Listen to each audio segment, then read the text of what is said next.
Assalamualaikum warahmatullahi wabarakatuh. Baiklah anak-anakku semuanya, apa kabar anak-anak?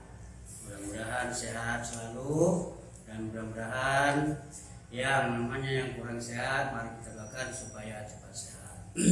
Baiklah anak-anak, pelajaran pertama kita pada semester 1 tahun 2020 dan 2021 mengenai sholat sunnah rawatib. Sebelumnya, ada baiknya Bapak perkenalkan dulu nama Bapak, itu Amirullah Siregar. Tempat tinggal itu di Tanjung Lumut, RT 5, nomor WA 0813 66 10 50 10. Kalau ada nanti hal-hal yang mau ditanyakan, tanya saja kepada WA Bapak. Terima kasih. Setelah itu mari kita sama-sama membaca sebelum memulai pembelajaran ini. Mari kita sama-sama membaca basmalah. Bismillahirrahmanirrahim. Mari kita mulai pelajaran pertama pada semester ini, yaitu mengenai sholat sunnah rawatib. Kalau kita berbicara mengenai sholat, itu ada namanya sholat wajib, ada namanya sholat sunnah.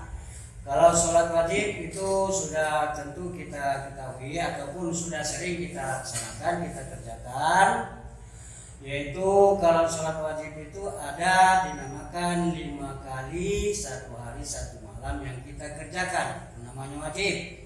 Seperti sholat isya, sholat subuh, zuhur, asyar, maghrib itu disebut dengan sholat wajib atau sholat fardu. Pada kali ini kita akan mempelajari sholat sunnah rawatib.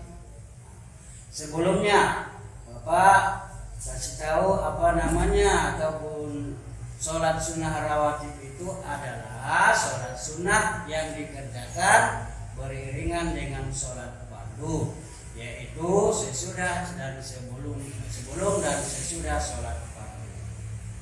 Oleh karena itu sholat sunnah rawatib itu ada dua.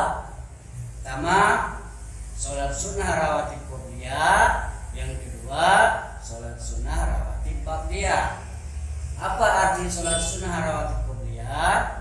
Sholat sunnah rawatib qobliyah itu adalah sholat sunnah yang dikerjakan sebelum sholat fardu. Dan sholat sunnah ba'diyah artinya adalah sholat sunnah yang dikerjakan sesudah sholat fardu. Sholat rawatib itu dikerjakan hanya 2 rakaat. Boleh 2 rakaat, boleh 4 rakaat, terserah kita, tergantung kemampuan kita. Tapi kalau yang disuruh oleh Rasulullah ataupun namanya dianjurkan hanya 2 rakaat saja. Maka sholat sunnah rawatib ini ada tujuannya. Apa tujuannya?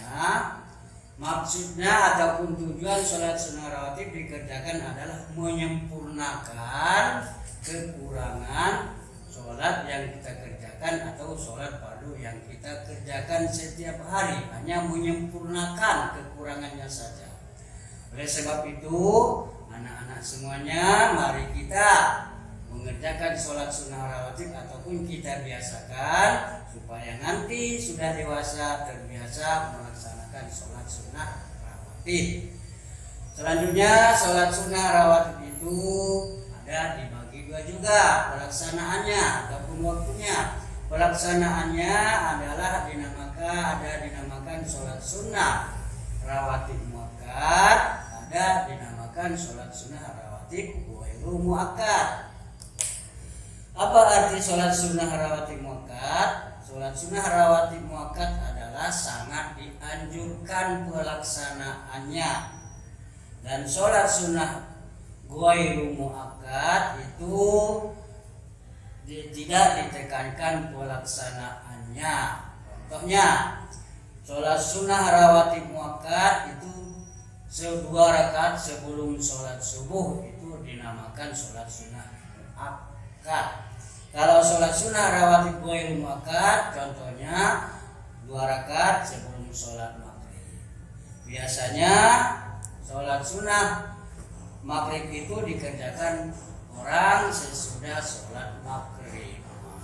Itulah dinamakan sholat sunnah rawatib. Mungkin sampai di sini ada yang bertanya ataupun yang kurang jelas penjelasan Bapak kurang jelas, boleh ditanyakan.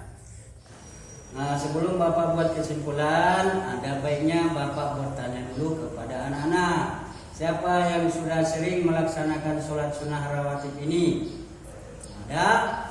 Alhamdulillah kalau sudah ada yang mengerjakannya.